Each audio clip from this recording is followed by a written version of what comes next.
తెలంగాణ రాజకీయాల్లో మరో భారీ భూకంపం. కేవలం ఆరోపణలే అనుకున్న కేఎల్ఎస్ఆర్ ఇన్ఫ్రా వ్యవహారం ఇప్పుడు దేశ అత్యున్నత న్యాయస్థానం మెట్లెక్కింది. ఒక ప్రైవేట్ కంపెనీ కోసం రాష్ట్ర యంత్రాంగం మోచేతి నీళ్లు తాగుతోందా? ప్రత్యర్థులను అణిచివేయడానికి జీఎస్టీ విభాగాన్ని అస్త్రంగా వాడుకున్నారా?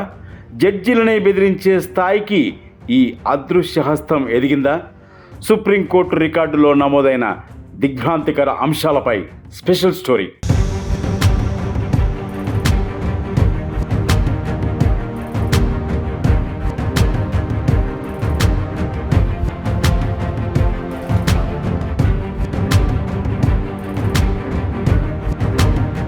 తెలంగాణ గడ్డపై వ్యవస్థలు దారి తప్పుతున్నాయా?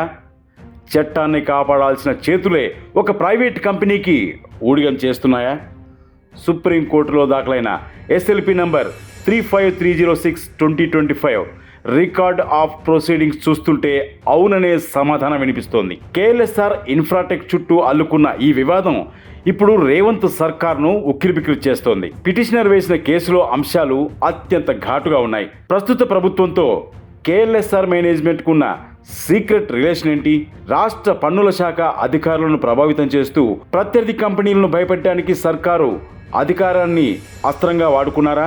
ఆధారాలు లేకుండా భారీ ట్యాక్స్ డిమాండ్లు సృష్టించి మాలిషియస్ ప్రొసీడింగ్స్ ద్వారా ప్రత్యర్థుల ఆర్థిక మూలాలను దెబ్బతీశారనే ఆరోపణలు కూడా ఇప్పుడు తెరపైకి వచ్చాయి. 2021లో జీడిమెట్లోని ఒక కంపెనీలో 5 కోట్ల బకాయిలు చెల్లించకుండా కేఎల్ఎస్ఆర్ అధినేత శ్రీధర్ రెడ్డి మొండికేయడంతో వివాదం మొదలైంది. 2023లో బాధితులు ఎన్సీఎల్టీని ఆశ్రయించగా కేఎల్ఎస్ఆర్ను దివాలా తీసిన సంస్థగా ప్రకటిస్తూ కోర్టు ఐఆర్పీని నియమించింది.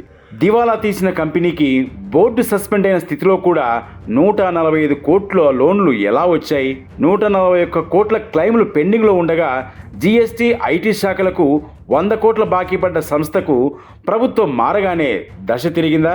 అంటే ఎస్ అంటున్నాయి వాస్తవ సంఘటనలు. రేవంత్ సర్కార్ రాగానే కొడంగల్లో ఏకంగా 6,000 కోట్ల రూపాయల పనులు ఈ సంస్థ కట్టబెట్టడంపై విపక్షాలు నిప్పు చెరుగుతున్నాయి. సీఎం రేవంత్ రెడ్డికి ఇది బినామీ సంస్థ అంటూ కేటీఆర్ నేరుగా కేంద్ర హోంమంత్రికి లేఖ రాయడం ఇప్పుడు రాష్ట్ర వ్యాప్తంగా పెను తుఫాను సృష్టించింది. ఈ కేసులో అత్యంత విస్మయకర విషయం న్యాయ వ్యవస్థపై ఒత్తిడి. చెన్నై ఎన్సీఎల్టీ జడ్జి శరత్ కుమార్పై ఆంధ్రప్రదేశ్ చెందిన ఒక ఎంపీ ద్వారా మరో హైకోర్టు చీఫ్ జస్టిస్తో ఫోన్ చేయించి ఒత్తిడి తెచ్చారనే అంశం దేశవ్యాప్తంగా చర్చకు దారితీసింది. 2025 ఆగస్టు 13న జడ్జి శరత్ కుమార్ తనపై వచ్చిన ఒత్తిడికి సంబంధించిన స్క్రీన్ షాట్లను ఓపెన్ కోర్టులోనే ప్రదర్శించి కేసు నుంచి తప్పుకోవడం ఈ వ్యవస్థల దుర్వినియోగానికి పరాకాష్ట. కేవలం డబ్బులు అడిగినందుకు ప్రతీకారంగా 76 ఏళ్ల వృద్ధురాలిని సైతం జీఎస్టీ అధికారులతో జైలుకు పంపించారనే ఆరోపణలు వింటుంటే అరాచకం ఏ స్థాయిలో ఉందో అర్థమైంది. ఇప్పుడు సుప్రీంకోర్టు తాజాగా ఈ వ్యవహారంలో సిబిఐ, ఈడీ విచారణకు నోటీసులు జారీ చేసింది. అయితే ఈ అంశాలపై రేవంత్ సర్కార్ ఎలా స్పందిస్తుందో చూడాలి. ఏది ఏమైనా 5 కోట్ల వివాదం కాస్త వేల కోట్ల కుంభకోణంగా మారి వ్యవస్థల దుర్వినియోగం వెలుగులోకి వస్తున్న వేళ విచారణలో ఇంకెన్ని నిజాలు బయటపడతాయి? ఎవరెవరికి శిక్ష పడుతుంది? ఇది ఇప్పుడు తెలంగాణ పాలిటిక్స్లో మోస్ట్ పవర్ఫుల్ హాట్ టాపిక్.